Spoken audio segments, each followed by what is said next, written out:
ನೋಡ್ತಿದ್ದಂತೆ ಕುಸಿದ ಮಣ್ಣಿನ ತಡೆಗೋಡೆ ಜರಿದು ಬಿದ್ದು ಮಣ್ಣು.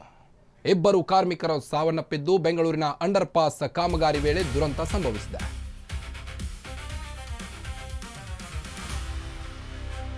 ನೋಡ್ತಿದ್ದಂತೆ ಕುಸಿದ ಮಣ್ಣಿನ ತಡೆಗೋಡೆ ಜರಿದು ಬಿದ್ದಂತ ಮಣ್ಣು. ಇಬ್ಬರು ಕಾರ್ಮಿಕರು ಸಾವನ್ನಪ್ಪಿದ್ದಾರೆ. ಬೆಂಗಳೂರಿನ ಅಂಡರ್ ಪಾಸ್ ಕಾಮಗಾರಿ ವೇಳೆ ಈ ಒಂದು ದುರಂತ ಸಂಭವಿಸಿದೆ. ಇಬ್ಬರು ಕಾರ್ಮಿಕರು ಸಾವನ್ನಪ್ಪಿದ್ದಾರೆ. ಕಂಠೀರವ ಸ್ಟುಡಿಯೋ ಬಳಿ ನಡೆದಂತಹ ದುರ್ಘಟನೆ ಇದಾಗಿದೆ. ಕಾರ್ಮಿಕರ ಮೇಲೆ ಮಣ್ಣು ಕುಸಿದು ಬಿದ್ದು ಘನಘೋರ ದುರಂತಕ್ಕೆ ಸಾಕ್ಷಿಯಾಗಿದೆ. ಈಗ ಇಬ್ಬರು ಕಾರ್ಮಿಕರು ಸ್ಥಳದಲ್ಲೇ ಸಾವನ್ನಪ್ಪಿದ್ದಾರೆ. ಕಂಠೀರವ ಸ್ಟುಡಿಯೋ ಬಳಿ ನಡೆದಂತಹ ಘಟನೆ ಇದಾಗಿದೆ. ಓರ್ವ ಕಾರ್ಮಿಕ ಮಣ್ಣಿನಡಿ ಸಿಲುಕಿ ಸಾವಾಗಿರುವಂತಹ ಶಂಕೆ ವ್ಯಕ್ತವಾಗ್ತಾ ಇದೆ. ಸ್ಥಳದಲ್ಲಿ ಮುಂದುವರಿದ ರಕ್ಷಣಾ ಕಾರ್ಯಾಚರಣೆ. ಅಂಡರ್ ಪಾಸ್ಗಾಗಿ 20 ಅಡಿ ಮಣ್ಣನ್ನ ಅಗೆಯಲಾಗಿತ್ತು.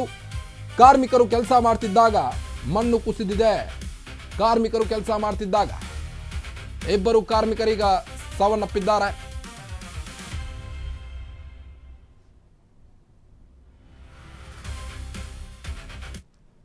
ಸುಮಾರು 11 ಗಂಟೆ ಸುಮಾರಿಗೆ ನಂದಿನಿ ಲೇಔಟ್ ಪೊಲೀಸ್ ಠಾಣಾ ವ್ಯಾಪ್ತಿಯ ಈ ಒಂದು ಏನು ಅಂಡರ್ ಬ್ರಿಡ್ಜ್ ವರ್ಕ್ ನಡೀತಾ ಇದೆ. ಇಲ್ಲಿ ಒಂದು ಘಟನೆ ನಡೆದಿದೆ. ಈ ಘಟನೆಯಲ್ಲಿ ಏನಂದರೆ ಈ ಒಂದು 5 ಜನ ಕಾರ್ಮಿಕರು ಕೆಲಸ ಮಾಡ್ತಾಯಿದ್ರು. ಅಲ್ಲೇನು ನೀರಿತ್ತು, ಆ ನೀರು ತೆಗೆಯುವಂಥ ಕೆಲಸ ಮಾಡ್ತಾಯಿದ್ರು. ಆ ಸಮಯದಲ್ಲಿ ಮಡ್ ವಾಲ್ ಕುಸಿದು ಅವ್ರ ಮೇಲೆ ಬಿದ್ದಿದೆ. 3 ಜನ ಅಲ್ಲಿಂದ ತಕ್ಷಣ ಓಡಿ ಹೊರಗಡೆ ಬಂದಿದ್ದಾರೆ. ಇನ್ನಿಬ್ಬರು ಆ ಮಣ್ಣಲ್ಲಿ ಸಿಕ್ಕಾಕೊಂಡಿದ್ರು. ಅದರಲ್ಲಿ ಒಬ್ಬರಿಗೆ ಸ್ವಲ್ಪ ಇಂಜುರಿ ಆಗಿದೆ ಅಂತ ಇಮಿಡಿಯೇಟ್ಲಿ ಹಾಸ್ಪಿಟ್ಲಿಗೆ ಶಿಫ್ಟ್ ಮಾಡಲಾಗಿತ್ತು. ಅವರು ಹಾಸ್ಪಿಟ್ಲಲ್ಲಿ ಡೆತ್ ಆಗಿದ್ದಾರೆ. ಇನ್ನೊಬ್ಬರು ಒಳಗಡೆ ಸಿಕ್ಕಾಕೊಂಡು ಮೃತಪಟ್ಟಿದ್ದಾರೆ ಅಂತ ಪ್ರಾಥಮಿಕ ಮಾಹಿತಿಯಿಂದ ಗೊತ್ತಾಗಿದೆ. ಈಗಲೂ ಕೂಡ ಕಾರ್ಯಾಚರಣೆ ನಡೀತಾ ಇದೆ. ಸೊ ಮುಂದೆ ಅದರ ಇದೇ ವಿಷಯಕ್ಕೆ ಸಂಬಂಧಪಟ್ಟಂಗೆ ಮುಂದಿನ ವರದಿಯನ್ನು ಸ್ವೀಕರಿಸಿ ಮುಂದಿನ ಕ್ರಮವನ್ನು ಕೈಗೊಳ್ತೀವಿ. ಎಲ್ಲಿ ಅವರು ಸರ್, ಎಲ್ಲಿ ಮೂಲದವರು, ಎಷ್ಟು ದಿನ ಕೆಲಸ ನಡೀತಾ ಇದೆ ಸರ್? ಈಗ ಬೇಸಿಕಲಿ ನಮಗೆ ಗೊತ್ತಾಗಿರೋ ಪ್ರಕಾರ ಅಂದರೆ 3 ಇಂಜೂರ್ಡ್ ಆದವರು ಎಲ್ಲರೂ ಕೂಡ ವೆಸ್ಟ್ ಬೆಂಗಾಲ್, ಒಡಿಶಾ ಮತ್ತು ಜಾರ್ಖಂಡ್ ಅಂತ ಗೊತ್ತಾಗಿದೆ. ಇನ್ನೂ ಡೀಟೇಲ್ಸ್ ನಾವು ತಗೊಳ್ತಾ ಇದ್ದೀವಿ. ಮತ್ತು ಯಾವಾಗಿಂದ ಕೆಲಸ ಸ್ಟಾರ್ಟ್ ಆಗಿತ್ತು, ಏನು ಸಂಬಂಧಪಟ್ಟ ಇಲಾಖೆಯಿಂದ ನಾವು ಮಾಹಿತಿ ಬನ್ನಿ. ಇದೇ ವಿಚಾರಕ್ಕೆ ಸಂಬಂಧಪಟ್ಟಂತೆ ನಮ್ಮ ಪ್ರತಿನಿಧಿ ಜೀವನ್ ಶಾಸಕ ಕೆ ಗೋಪಾಲಯ್ಯ ಅವರನ್ನ ಮಾತನಾಡಿಸಿದ್ದಾರೆ. ಏನು ಹೇಳಿದ್ದಾರೆ ನೋಡ್ಕೊಂಬರೋಣ ಬನ್ನಿ. ಕಂಠೀರವ ಸ್ಟೇಡಿಯಂ ಹತ್ರ ಏನು ಒಂದು ಮಣ್ಣು ಕುಸಿದಾಗಿದೆ. ಸದ್ಯ ಈ ಒಂದು ಸ್ಥಳ ವೀಕ್ಷಣೆಗೆ ಸ್ಥಳೀಯ ಶಾಸಕರಾದಂಥ ಗೋಪಾಲಯ್ಯ ಅವರು ಬಂದಿದ್ದಾರೆ. ಅವ್ರನ್ನ ಮಾತಾಡ್ಸೋಣ. ಸರ್, ಈ ಒಂದು ದುರ್ಘಟನೆ ನಡೆದಿರೋವಂಥದ್ದು ಸರ್ ಯಾಕಾಯಿತು ಸರ್? ಈ ಥರ ಈ ಒಂದು ಕೇರ್ಲೆಸ್ ಆಗಿ ಯಾಕೆ ಈ ಥರ ಒಂದು ಕೆಲಸವನ್ನು ಮಾಡಿದ್ರಿ ಸರ್? ಈ ಮಳೆ ಬಿದ್ದಂಥ ಸಂದರ್ಭದಲ್ಲಿ ಮಾಡಬೇಕಾಯ್ತಾ ಒಂದು 4-5 ದಿನ ನಿಲ್ಲಿಸ್ಬೇಕಾಯ್ತಕ್ಕಂಥದ್ದನ್ನ ನೀರು ನಿಂತಿದೆ ಕೆಳಗಡೆ. ಮಳೆ ಬಿದ್ದಂಥ ಸಂದರ್ಭದಲ್ಲಿ ಸುಮಾರು ಒಂದು 3-4 ಕಡೆ ನೀರು ನಿಂತಿದೆ. ಯೋಚನೆ ಮಾಡಬೇಕಾಯಿತು. ಮತ್ತು ಈ ರೀತಿ ಕೆಲಸ ಮಾಡ್ತಕ್ಕಂಥ ಸಂದರ್ಭದಲ್ಲಿ ಅದಕ್ಕೆ ಏನೇನು ಸಪೋರ್ಟಿಂಗ್ ಕೊಡಬೇಕು ಕೆಳಗಡೆ ಕೊಟ್ಟವ್ರೆ, ಮೇಲ್ಗಡೆ ಕೊಡಬೇಕಾಯಿತು. ಇಲ್ಲೆಲ್ಲ ಮಧ್ಯದ ಕಾಂಕ್ರೀಟ್ ಇದು ಮಾಡಿ ಮೇಲ್ಗಡೆ ಕೊಡಬೇಕಾಯಿತು. ಈ ರೀಟೈನಿಂಗ್ ವಾಲ್ನ ಸಂಪೂರ್ಣವಾಗಿ ಮೇಲೆ ಎತ್ತಬೇಕಾಯಿತು. ಎತ್ಕೊಂಡು ಆದಮೇಲೆ ಅದನ್ನ ಸಪೋರ್ಟಿಂಗ್ ಕೊಟ್ಟು ಕೆಲಸ ಮಾಡಬೇಕಾಯಿತು. ಮಳೆ ಏನು ಬೀಳ್ತು, ಮೇಲ್ಗಡೆ ಸುಮಾರು 6-7 ಅಡಿ ಮಣ್ಣೇನು ತುಂಬಿದ್ರು ಅದು ಸಂಪೂರ್ಣವಾಗಿ ಕುಸಿದಿದೆ. ಆ ಮಣ್ಣು ಕುಸಿದೇ ಇದೆಲ್ಲ ಇದಕ್ಕೆ ಕಾರಣ. ಆಮೇಲೆ ಕಾಂಟ್ರಾಕ್ಟರ್ಗಳು ಅಷ್ಟೇ ಇದನ್ನು ಮುಂಜಾಗ್ರತಾ ಕ್ರಮವಾಗಿ ಏನು ಸೂಕ್ತವಾದ ಒಂದು ಬಂದೋಬಸ್ತ್ ಮಾಡಬೇಕು ಅದರಲ್ಲಿ ಸಂಪೂರ್ಣವಾಗಿ ಅವ್ರು ಮೈ ಮರ್ತಿದ್ದಾರೆ. ಇವೆಲ್ಲ ಆಗೋದಕ್ಕೆ ಮೈ ಮರ್ತಿದ್ದಾರೆ. ಅದಕ್ಕೆ ಅಧಿಕಾರಿಗಳೂ ಟೆಕ್ನಿಕಲ್ಲಾಗಿ ಇದನ್ನು ಮಾಡಬೇಕಾ ಮಾಡಬಾರ್ದ ಈ ಸಂದರ್ಭದಲ್ಲಿ ಅಂತ ಯೋಚನೆ ಮಾಡಬೇಕಾಯಿತು. ಸರ್, ಈವರೆಗೂ ಎಷ್ಟು ಜನ ಪ್ರಾಣಹಾನಿಯಾಗಿದೆ, ಇನ್ನು ಎಷ್ಟು ಜನ ಗಾಯಗಳಾಗಿದೆ? 5 ಜನ ಸಿಗಾಕೊಂಡಿದ್ದು, ಅದರಲ್ಲಿ 3 ಜನ ಪ್ರಾಣಾಪಾಯದಿಂದ ಹೊರಗಡೆ ಬಂದಿದ್ದಾರೆ. 2 ಸಾವಾಗಿದ್ದಾರೆ. ಇದು ಒಂದು ಬಾಡಿ ಎತ್ಕೊಂಡು ಹೋಗಿದೆ. ಇನ್ನೊಂದು ಪೆರುಮಾಳ್ ಅಂತಕ್ಕಂಥ ಒಬ್ಬ ಯುವಕನ ಶವ ಇನ್ನು ಮಣ್ಣಡಿ ಇದೆ, ಅದೇ ತೆಗಿತಕ್ಕಂಥ ಕೆಲಸವನ್ನು ಮಾಡ್ತಾ ಇದ್ದಾರೆ. ಸರ್, ಇನ್ನು ಇದರಲ್ಲಿ ಸರ್ಕಾರನೂ ಎಲ್ಲ ಒಂಚೂರು ಕೇರ್ಲೆಸ್ ಆಗಿ ಏನಾದರೂ ಕಾಂಟ್ರಾಕ್ಟ್ ಅವ್ರಿಗೆ ಏನಾದರೂ ಕೊಟ್ಟಿದೆಯಾ ಅಂತ ಸರ್? ಈಗ ಕಾಂಟ್ರಾಕ್ಟ್ ಕೊಟ್ಟಾಯಿತು. ಮಾಡ್ತಕ್ಕಂಥ ಸಂದರ್ಭದಲ್ಲಿ ಯಾವ್ಯಾವ ಕೆಲಸ ಯಾವಾಗ ಮಾಡಬೇಕು ಅಂತಕ್ಕಂಥದ್ದನ್ನ ಯೋಚನೆ ಮಾಡಿ ಕೆಲಸ ಮಾಡಬೇಕಾಯಿತು. ಸರ್, ಸರ್ಕಾರ ಏನು ಪರಿಹಾರ ಘೋಷಿಸಬೇಕು ಸರ್? ಈಗ BDAಯಿಂದ 5 ಲಕ್ಷ, ಕಾಂಟ್ರಾಕ್ಟರ್ ಕಡೆಯಿಂದ 5 ಲಕ್ಷ ಅಂತಕ್ಕಂಥದ್ದನ್ನ ಈಗ ಮಾತು ಕೊಟ್ಟಿದ್ದಾರೆ. ಇನ್ನು ಹೆಚ್ಚಿನ ಪರಿಹಾರನ ಅವರು ಹೊಟ್ಟೆಪಾಡಿಗೆ ಹೋಗಿಸಿಗೋಸ್ಕರ ಬಂದಿರತಕ್ಕಂಥ ಕುಟುಂಬ.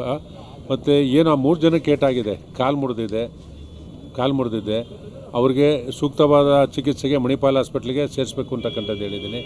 ಮತ್ತು ಅವ್ರಿಗೂ ಆರ್ಥಿಕವಾಗಿ ಸಹಾಯವನ್ನು ಅವ್ರ ಕುಟುಂಬಕ್ಕೆ ಮಾಡಬೇಕು ಅಂತಕ್ಕಂಥದ್ದನ್ನ ಒತ್ತಾಯವನ್ನು ಮಾಡ್ತೇನೆ. Thank you sir. ಇದಿಷ್ಟು ಗೋಪಾಲಯ್ಯ ಅವರಂತ ಮಾತಾಗಿರುವಂಥದ್ದು. ಕ್ಯಾಮ್ರಾ ಪರ್ಸನ್ ಗುರು ಜೊತೆ ಜೀವನ್, ಅಶ್ವೇಗ ನ್ಯೂಸ್, ಬೆಂಗಳೂರು.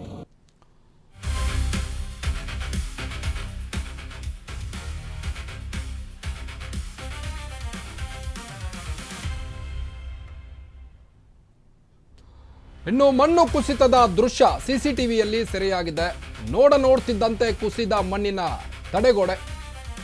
ಅಲ್ಲಿದ್ದಂಥ ಕಾರ್ಮಿಕರೀಗ ಸಾವನ್ನಪ್ಪಿದ್ದಾರೆ. ಏಕಾಏಕಿ ಕಾರ್ಮಿಕರ ಮೇಲೆ ಕುಸಿದು ಬಿದ್ದಂಥ ತಡೆಗೋಡೆ. ಈ ಬಗ್ಗೆ ಗೋಪಾಲಯ್ಯನವರು ಕೂಡ ಪ್ರತಿಕ್ರಿಯೆ ನೀಡಿದ್ದು, ಮಣ್ಣು ಕುಸಿತದ ಭೀಕರ ದೃಶ್ಯ ಸಿಸಿಟಿವಿಯಲ್ಲಿ ಸೆರೆಯಾಗಿದೆ. ಈಗ ಅಶ್ವವೇಗ ನ್ಯೂಸ್ಗೆ ಎಕ್ಸ್ಕ್ಲೂಸಿವ್ ದೃಶ್ಯಾವಳಿಗಳು ಲಭ್ಯವಾಗಿವೆ. ನೋಡ್ತಿದ್ದಂತೆ ಮಣ್ಣು ಕುಸಿದಿದೆ. ಕಳಪೆ ಕಾಮಗಾರಿಯಾಗಿತ್ತ ಹಾಗಾದ್ರೆ ಅನ್ನೋದು ಸದ್ಯದ ಪ್ರಶ್ನೆ ಎದ್ದಿದೆ. ಈಗ ಏಕಾಏಕಿ ಕಾರ್ಮಿಕರ ಮೇಲೆ ತಡೆಗೋಡೆ ಬಿದ್ದಿದೆ. ಮಣ್ಣು ಕುಸಿತದ ಕಾರಣ ಈಗ ಅಲ್ಲಿ ಕಾರ್ಮಿಕರು ಸಾವನ್ನಪ್ಪಿದ್ದಾರೆ. ಅಶ್ವವೇಗ ನ್ಯೂಸ್ಗೆ ಎಕ್ಸ್ಕ್ಲೂಸಿವ್ ದೃಶ್ಯಾವಳಿಗಳು ಲಭ್ಯ. ಕುಸಿದ ಮಣ್ಣಿನ ತಡೆಗೋಡೆ ನೋಡಿ.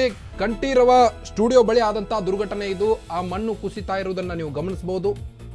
ಅಶ್ವವೇಗ ನ್ಯೂಸ್ಗೆ ಎಕ್ಸ್ಕ್ಲೂಸಿವ್ ದೃಶ್ಯಾವಳಿಗಳು ಲಭ್ಯವಾಗಿದೆ. ಒಂದು ಕಡೆ ನೋಡಬಹುದು ನೀವು ದೃಶ್ಯದಲ್ಲಿ ಯಾವ ರೀತಿ ಮಣ್ಣು ಕುಸಿದು ಅಲ್ಲಿ ಕೆಳಗಡೆ ಕೆಲಸ ಮಾಡ್ತಿದ್ದಂಥ ಕಾರ್ಮಿಕರು ಸಾವನ್ನಪ್ಪಿದ್ದಾರೆ ಅನ್ನೋದನ್ನ ಈ ದೃಶ್ಯದಿಂದ ನೀವು ಗಮನಿಸಬಹುದು. ಏಕಾಏಕಿ ಮಣ್ಣಿನ ತಡೆಗೋಡೆ ಕಾರ್ಮಿಕರ ಮೇಲೆ ಬಿದ್ದಿದೆ.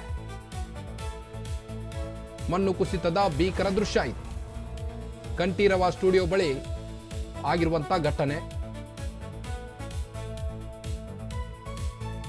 ಸ್ಥಳೀಯರು ಕೂಡ ಓಡಾಡುವಂತ ಜಾಗ, ಸಾಕಷ್ಟು ಜನದಟ್ಟಣೆ ಇರುವಂತ ಜಾಗ, ವಾಹನಗಳು ಸಂಚರಿಸುವಂತ ಜಾಗ ಅದು.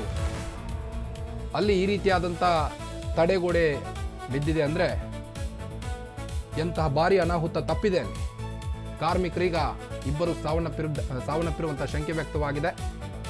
ಇನ್ನು ಕೆಲವರನ್ನ ಆಸ್ಪತ್ರೆಗೆ ದಾಖಲಿಸಲಾಗಿದೆ. ಟ್ರೀಟ್ಮೆಂಟ್ ಕೂಡ ನಡೀತಾ ಇದೆ ಅಂತ ಈಗಾಗಲೇ ಸ್ಥಳೀಯ ಶಾಸಕರು ಹೇಳಿದ್ದಾರೆ.